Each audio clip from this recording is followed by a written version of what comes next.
Do you have any hidden talents? Okay, so I have like 4 really weird, unusual hidden talents. So 1, I have double jointed thumbs, so they can like pop out of socket. Hi, I'm Bart Simpson. I can twist my whole arm around.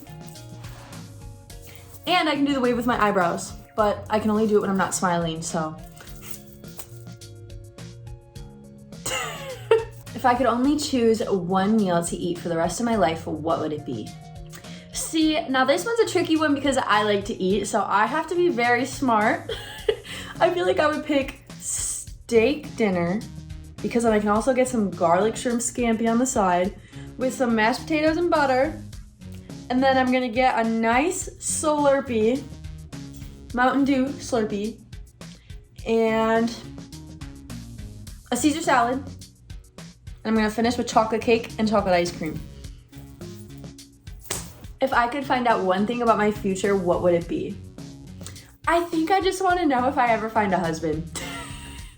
I don't wanna know who it is because I don't wanna like ruin the fun of like, you know, dating and meeting my husband, but I just wanna make sure that someone out there is for me.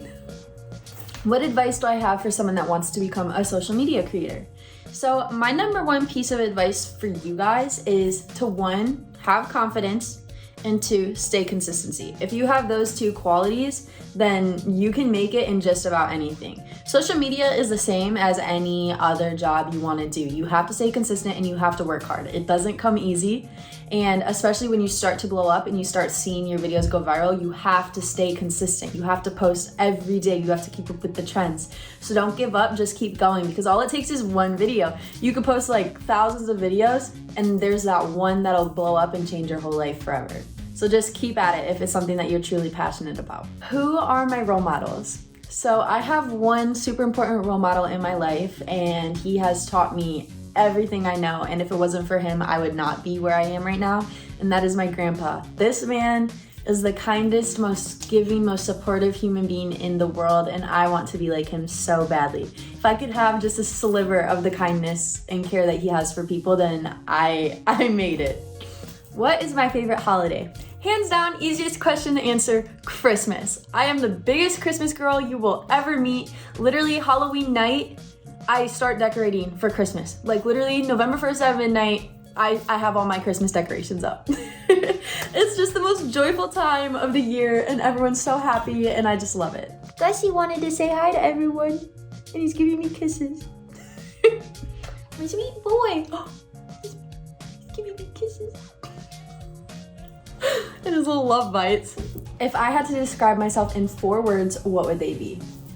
Goofy, hardworking, giving, and probably, what is the last word? Hilarious. When did I first go viral? So I want to say it was about 2.5 years ago. It was a video of me dancing with my grandpa. And that was my first lick of like, you know, kind of being viral. It had pretty decent numbers. But then a couple months after that is the first time I went like super mega viral, like millions of views, hundreds of thousands of likes. And it was a video of me dancing in public. What is one of your most embarrassing moments? This story will always haunt me. Let me just start off by saying that I don't get embarrassed easily. I really don't care. Like, I just don't get embarrassed. But this is the one memory that'll always haunt me to this day, and it was in the 2nd grade. I was the new girl at school. I had to transfer schools, and there's literally only 6 weeks of school left. So I didn't know anyone. I was that new weird girl, blah, blah, blah, blah. And tell me why, one day we were taking this little test, and I was having a coughing fit. And at the end of my coughing fit, I farted so loud. Like it was one of those like, nah. Tell me why the whole class went dead silent and the kid that sat across from me goes, no, the kid that sat behind me goes, ew, who did that? And let me just tell you guys, it was my crush. And then the kid who sat across from me goes, it was her, the new girl. And I was mortified. I was a very smart kid, so like I finished my test really early, and I just sat there with my head down, just was doodling all over the test because I did not want to like stand up in front of the class and turn it in. So when the bell rang, I made sure I was the last one to get up. I turned my test in, and then the next day I went to school, and I was embarrassed, but like everyone forgot about it. So we went to recess. You guys know like that big bubble thing where it like connects as like the little step things? I was on that with my crush and we were talking about like who we all had little crushes on, and he goes, Mikaila, I know who your crush is. And I was like, my face just went pale. I'm like, you do? And he's like, yeah, I know you like me. And I was like, God, do you like me too? And he goes, no, I don't like girls that fart. I will never forget that moment. That was like my first heartbreak. When was the time in my life I felt I was at Crossroads, and how did I decide what to do? So a time in my life where I felt like I was at Crossroads was actually in the middle of COVID about 2 years ago. I was in college. I was a dance major. I was going into my 3rd year of school, and I had just started blowing up on TikTok. And keep in mind, guys, social media has always been my dream. I started dancing when I was 3. I've always loved entertainment. And I've always loved just being in front of the camera. I always wanted to be a YouTuber because I thought that was the term for every type of influencer. So I started blowing up on TikTok, and I had received my first 2 brand deals, and I was like, oh man, this is enough money to like be able to help me get to LA and follow my dreams and make connections. And the decision was stay in college and get my degree, or follow my dreams way ahead of schedule and go, to California. Because there's always that chance that like, I might not grow at all anymore. I might not make that much money. I might not be able to like afford the cost of living in California, and I might fail. But I was like, college is always there and I can go back. This could just be my gap year.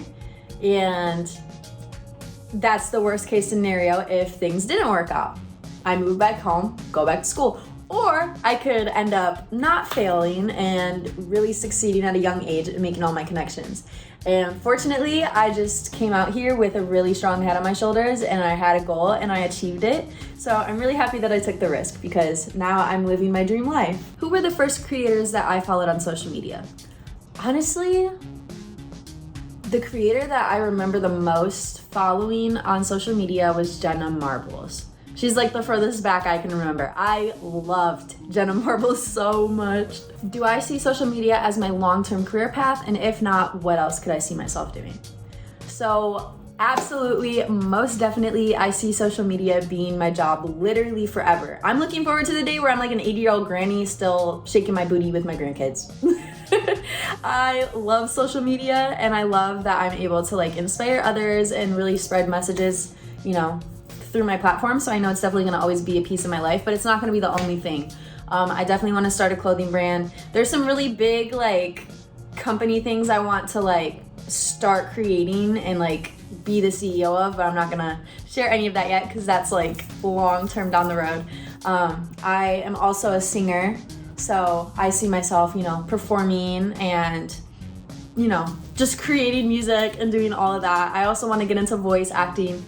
So I feel like all the things that I want to do are all entertainment based, and I feel like social media is kind of like the strong core. Like it's, Mikaila's on social media, but she does this and this and this and this and this and this and this and this and this. I have so many things I'm excited to do, and I struggle because I'm like, man, I need to like pick just one thing to focus on so I can get good at it.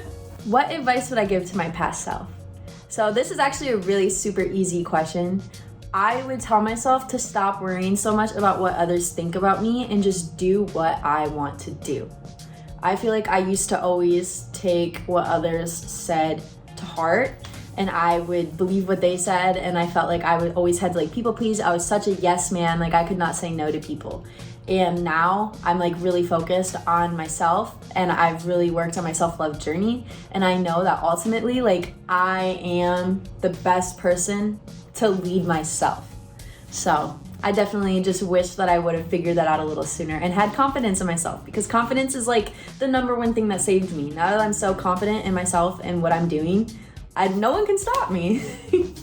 If I could go on my dream vacation, where would it be, who would it be with, and what would I be doing?